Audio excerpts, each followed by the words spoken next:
What's up, guys? Raymond back again, coming to you from my car again, because for the second week in a row, I am exiting a tournament way earlier than I wanted to, but that's okay. We learned some things. We're moving forward. We're making progress. But I want to talk to you a little bit about the variables in bowling. There's a bunch of them out there. So as soon as I get back, we're going to mix it up and we're going to talk about them a little bit. So stay tuned.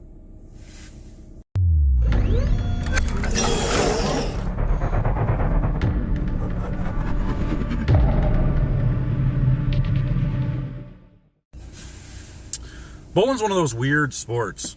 Like, it's so misunderstood because the general public will look at bowling, and every bowling center they go to, they all look the same, so they don't see a difference. Whereas in golf, people can go to different courses and they look different. Every hole looks different. Every course looks different. Nothing is technically the same from course to course or even hole to hole. But when you go to a bowling center, every lane pretty much looks the same, with the exception of like cosmetic stuff. But for the most part, people are looking at 10 pins down the lane. All the lanes look the same length. The only thing they notice is maybe the lanes have a little bit of a different color if they're different surface, from wood to Brunswick surface to AMF surface, whatever it is. They all look a little bit different, but they still categorize them all as the same. Anybody who doesn't know bowling, they just call it wood. They just call it the wood. So, they don't realize how many variables actually go into it. They really think it's just a round ball throwing a round object at stationary objects down the lane, and they just try to knock them down. They know there's a technique to it. They know there's certain ways you're supposed to do it. They know you're kind of supposed to spin it a little bit most times, but they don't really know the details that go into all the variables that surround the game. And some of them are really difficult to deal with as bowlers, and some of them are pretty easy fixes. But there's things like things that people don't even take into consideration. The average non-bowler, they don't even know that there's oil on the lane. Most people, I'd probably say at least 40% of people have no idea that there's oil on the bowling lane, and they don't realize that it's put out there in different ways to give different ball reactions and all that.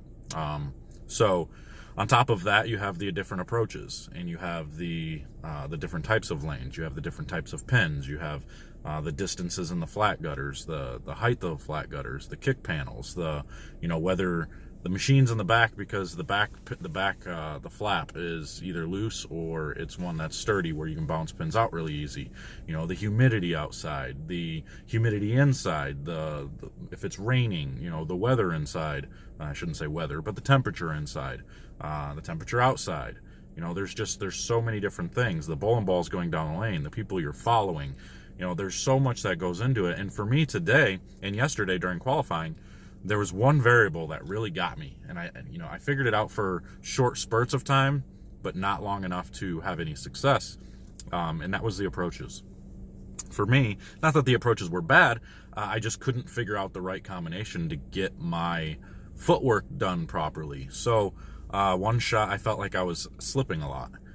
One time I would, stick one and feel pretty good, and then the next time I'd feel like I slipped a little bit. And every time I slipped a little bit, my foot would it would slide just a little too far and make me kind of stand up on the shot and make me kind of hit up on it or grab the ball a little bit too much. And it would make my ball hook a little bit earlier, which is not good when we're bowling on something like we were. It was 45 feet flat. I'll give you the image here. You can take a look at the pattern we bowled on. It was tough. I bowled +4 for my qualifying round. I was third in my squad and 14th overall with 150 or 160 bowlers. So scores were really low. +50 led the field. It took -29 to make the cut. So scores were ridiculously low because the pattern was very difficult. It took a lot of skill, a lot of speed-sensitive skill. You had to really control your speeds. You had to really control your roll and keep the ball in play, which is generally my A game, which is what I'm really good at. And the last time I bowled this tournament, I've had some success. I finished second here to TJ Schmidt back in the day when I was bowling a lot. So I figured I'd come back out, and I felt pretty good for the most part during qualifying, except for those shots where I just would slip a little bit too much. And I know most people would say, well, just put tackier soles on. Well, the problem was I already had the tackiest soles on. So at that point, what do? Do you kind of lick your thumb or lick your fingers a little bit, put it on the sole to kind of make you stop a little bit, but then that can make you stop too much, which then can make you also have problems getting the ball off your hand properly. So it's tough. It's really tough. And that's one thing I've struggled to figure out. If the approaches are not to my liking, I have a hard time bowling. So I'm the type of person that I generally will like to get to the bowling center a day early, especially for PBA events. I'll go to the unofficial practice the day before I even go to the practice, to give me 2 days in the center, getting my feet right before we even start the event. Because I don't want to be trying to get my feet right during practice, and if I don't have it completely right during practice and I'm still struggling the next day when the qualifying starts, it's never going to go good, not when you need to be at the top of your game. So, but the approaches is one thing that's really bothersome to me. But what I saw bowling ball-wise, ball reaction-wise, I used all kinds of bowling balls today, because today was worse with my feet than it was yesterday, and I didn't know whether my ball was going to hook early or if it was going to never hook, because of, either hitting up on it or not hitting, or missing it at the bottom. So my shot making was very inconsistent because of that, and a couple of bowling balls just hooked early, and it was confusing to me. But what I did notice, what I did learn from this whole thing is, even when you see a long flat pattern like that, sometimes the longer pin distance or the smoother ball reactions aren't always the way to go.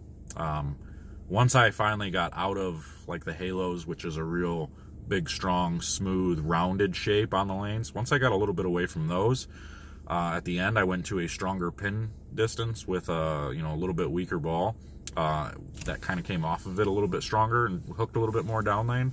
I actually started to see the lane open up a little bit down lane. Now my carry wasn't any good, but that's okay.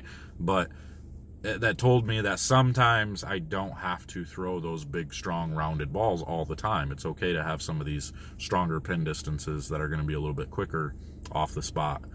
So definitely going to be traveling with more of those. I only brought the one with me, and it looked okay. I think if I would have brought more, I'd been okay. But judging from yesterday, I bowled 4 over, bowling 220 the last game. I used the Halo Pearl at the end, and it gave me the shim, and it hooked enough down lane. It gave me what I needed to do. I threw the back 4 for 220, so it was, it looked pretty good. Tried to throw it today, and it went 60 feet. I couldn't get it to hook at all. But again, we were on the fresh. It was game 1 and 2. And the Halo looked okay, but I blower 710'd in like the 5th frame. So I just couldn't get it to go through the pins. I started to just try to change some things, and I got ran over. I mean, I bowled Zach Tackett, who he bowled 460 for the 2 games. He bowled 2-0 and 250, and it would just, he had a really good look, and he threw it really well. So good luck to him. He used a Forged Fire. He switched to, he was kind of in the same boat as me in the beginning. He didn't know whether his ball was going to hook early or not. We were tied through like 7 frames, and then he made the ball change and threw like the back 5 or back 4 for 2-0. And then he started the next game with the front 5. So, and he bowled 250. So it was, he threw it really, really good there after about 6 or 7 frames the first game. He figured it out. He found the right ball, found the right shape, and he was able to get the ball to go through the pins really well. So I unfortunately was not able to, but it is what it is. You learn from it, and you move on. I don't know what event I have next. I know next month we start a grueling season of the PBA where we're going to be on the road an awful lot. And I'm hoping that I'm going to be on the road an awful lot for it. I have something coming up that, from my wife's going to be doing some things that might kind of hinder my plans a little bit, might make me have to stay home more than I want to, but it's a really good opportunity for her, and I don't want her to miss out on it. So we'll see what happens. If I can figure out a way for both of us to be able to do what we need to do, then so be it. Then I'll do that. But if not, that's okay. I'm going to let her go do what she needs to do, because she needs to do what she needs to do and chase her dreams a little bit more than what I need to. She's young. She needs to get it done. But anyway, off subject. We're going to what kind of variables do you guys see? Like what are the things that you struggle with? What do you try to what is it that happens to you that makes you say, oh, here we go again? Now I got to deal with this, or whatever. Like for me, it used to be, oh boy, here we go, early hook. Like my ball's hooking early. Now I found some layouts, and I've worked on my game enough to where I can get, deal with that a little bit better.